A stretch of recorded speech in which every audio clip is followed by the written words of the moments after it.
Pretty much. It is why, though, as we get into actual valuations. Right. So this was released by Sportico today. Yep. We have been kind of getting these rolling updates on the valuations of sports teams for the last little bit. It's either Sportico or Forbes that comes out with specific lists, and you're always reminded of where the NFL is in the larger hierarchical pecking order in terms of valuations. So we'll start this list. Zeke, this is VO30. This is the list of NFL teams, the most valuable NFL franchises. Okay. The Cowboys are up there at $15.5 billion, a solid $3 billion gap between them and the Los Angeles Rams, who they just scrimmaged against, at $12.7 billion, which is impressive given that the Rams are in L.A. They own that market, even though the Chargers are right there. So that's impressive that there's And they just won a Super Bowl not too long ago. Also, Exactly. though, like, I don't know. Maybe it's because I'm a baseball person, but, like, the fact that you just said the Rams own L.A. and they have the Dodgers and the Lakers in their city limits, Yep. and the Rams came from St. Louis? Yeah, well, that's the thing, right? Insane statement. But they've also rebuilt their image. It is not the St. Louis Rams. They have a very they are the Los Angeles Rams, and they've won in that city. So like they're a little more tethered there. If they had been like what the Chargers have done recently, which is like struggle and be in that 9-10 win range, but flame out in the first round of the playoffs, different conversation. Yeah. But the Giants have done that as well. The problem is they're in New York, so they're $12 billion at third overall. Patriots at 10.4. Okay. New York Jets right behind them at 10.35. That is mind-blowing. But that says it's much more about location and reach than it is about your performance on the field. Well, clearly, the Cowboys are. The Cowboys are better than the Jets, Also, though. the Like, Dolphins give them being credit on on here. that front. Come on. Dolphins being up there at 10.25, San Francisco 10.21, and the Vegas Raiders at 10.1. So this is the top 9 of the NFL franchises. My question to you guys before we reveal this next one, Zeke, and you go ahead and keep this up there because I'm curious. Who are the most valuable non-NFL franchises on this list? What goes to your mind first? Who should be there? See, I already know. See, this. Who should. I'll let Well, you go I first. looked up. Okay. Because I didn't. But I just know there are 3 NBA teams, 2 MLB teams, and a soccer Premier League team. Okay, so who you got? I didn't actually look up the teams, but I'm gonna guess. So I know for baseball it should be the Yankees and the Dodgers. Okay. Yeah. For the NBA it has to be the Lakers, Golden State's going to be in there. Celtics, Because they won a lot of titles. Golden State's got to be in there. and then The Premier League team I would Knicks? think of is Manchester United. That's Interesting. Interesting. That's who, or Manchester City, one of the two. Gotcha. Real Madrid. Real Madrid is on there, yes. Ooh, that's a I don't good know the pull. third NBA team. So Real I had to Madrid. scroll down a decent bit of ways to find these 7 teams Okay. in the top 36. Okay?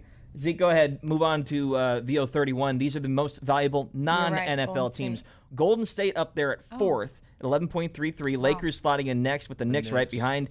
The Yankees being ahead of the Dodgers is interesting to me, given all of the pomp and circumstance around the Dodgers, right? How much money they spend and all that stuff. Yeah, and not to mention the two-way star with the multi-generational athlete Yeah. in Shohei Ohtani. You would think that would add a little bit more to Yeah. surpass the Yankees on that front.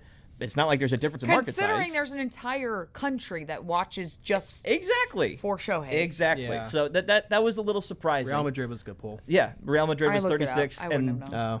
Oh. the Clippers rounding out the NBA of it all at 39 at 6.72. I think the interesting thing is like between 4 and 11, and this is not a graphic, but I'll just read this off here for you real quick. They're all NFL teams. Sure, they're all Yeah. NFL teams, but if you were going to say the difference between the Golden State Warriors the Knicks and the Yankees, right? The teams between those two, Okay. the Atlanta Falcons, Okay. the Washington Commanders, Literally Wow. the nothing. Seattle Seahawks, No, get Uh-huh. out. the Houston Texans, Get which out. is hysterical, and the Chicago Bears, which fine, it's Chicago, whatever. But those would not be the 6 franchises that I would put between The Knicks and and the the Yankees. Yankees. exactly. So I that's just an impact statement on what the NFL does. Well, and this is, you probably already have this stat as well, but what I found interesting is that the Bengals, who come in at number 32 and have been every 32 year, for every. Yeah, exactly. So yes. the most, I should say, least valuable NFL team year in and year out, and that's due to a number of things, not because they're perpetually bad. I mean, they were just in a Super Bowl, Right, not but it's all that more long ago, management, but it's the city, and all that kind the of stuff as stadium, well, yes. etc.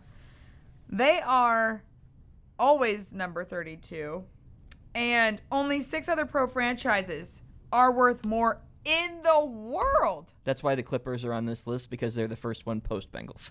That is insane. Okay, that's helpful. Yeah. That's what those we're talking 6 about above the it. 40 most valuable teams, right? In the world, like regardless of sport.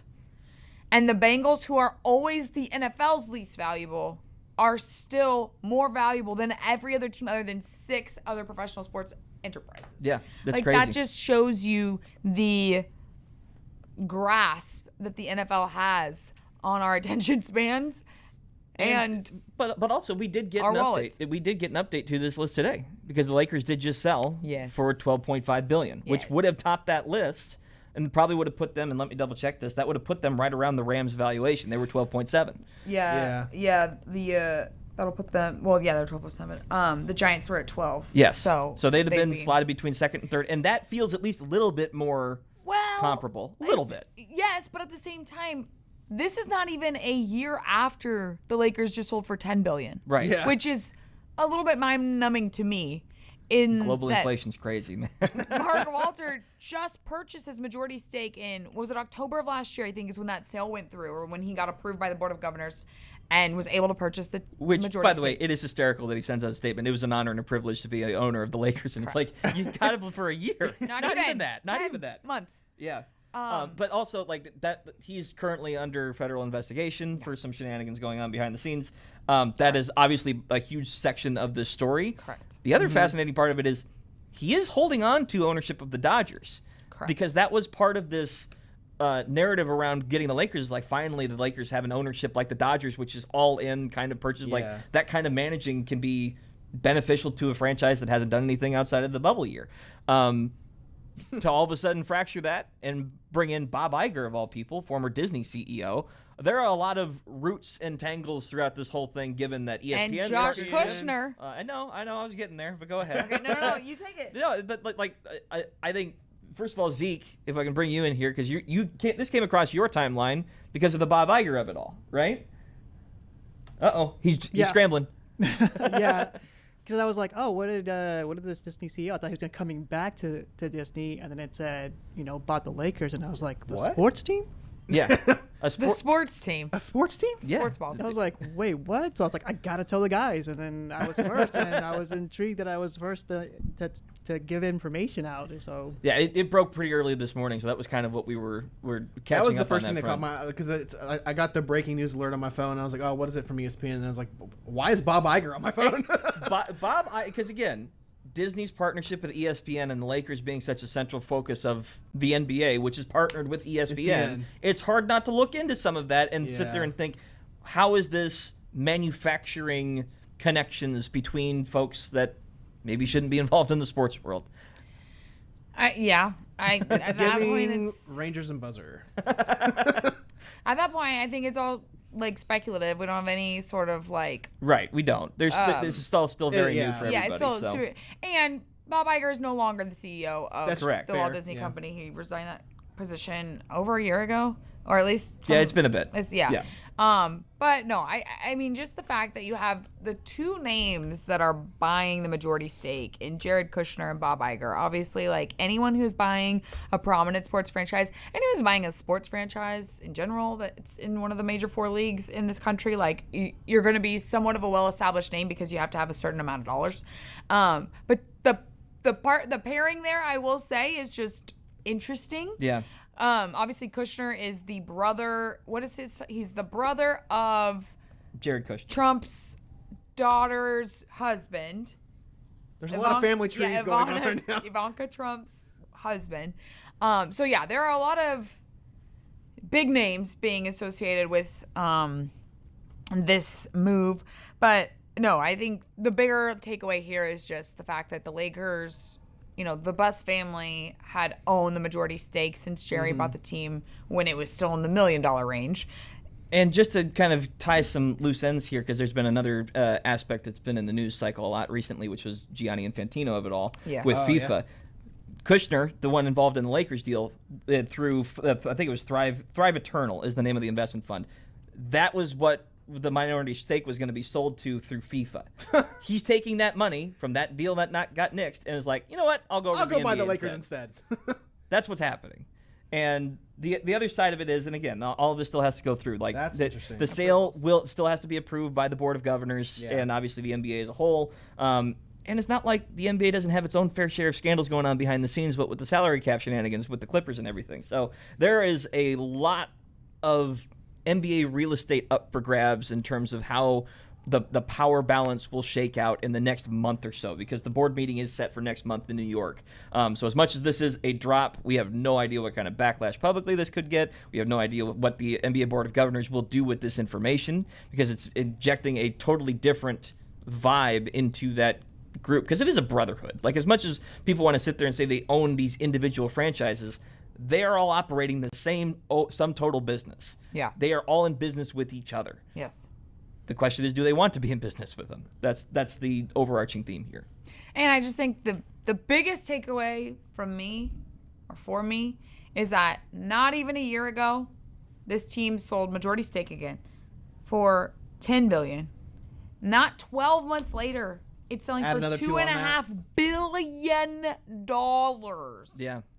But that's been the general theme, though, for valuation. Zeke, if we can pull up VO33, and PLG helped me piece this together. This is the Cowboys' growth over time since 2022. Yeah. They were $7.6 billion, and that was viewed by as a lot back then. They've they've doubled that Literally. In 4 years. in 4 4 years. years. That's insane. That's an insane level of growth. I think that goes to also these media deals that they keep re-upping. And so, I mean, that's the biggest piece of why the NFL is so valuable, is because they have their hand in every single bucket. Exactly. It's the media deals. It's the reach for players in America. But more specifically, I think it's also just sports is becoming an increasingly rare commodity in the sense that as much as our attention spans are grabbed everywhere else, there is only one thing that still matters. If you have a favorite team, you will tune in to watch it. And the NFL has as much of a diehard element on that front as anybody. So I think advertisers are increasingly looking to the NFL and sports in general as a way to connect to consumers in a increasingly diversified landscape as one of these surefire things that will work. That's where things are. Very well put. I have a segue from there, but I want to make sure we get to what is the Jerry Jones event? I was What's just the going 34? to have Okay. some VO of Jerry Jones behind And it, the because this is Cowboys- all oh, his shenanigans. Yeah, that was the last 5 years, you mean? Yeah, yeah. So we just, yeah. Well, speaking of increasing value and increasing attention, I would say sports cards. Fall into that segue. category. That is a segue. That is And a we segue. got a rare one. Good segue alert. Do-do-do-do-do-do. Thank Bringing you. back the- The humming continues here on the Ultimate Dallas Sports Show. When we return, the rabbit holiest holes of them all. Maybe even a snake hole. That's a way to put it. The rabbit holiest hole of them all. Take us to break, Zeus. Please.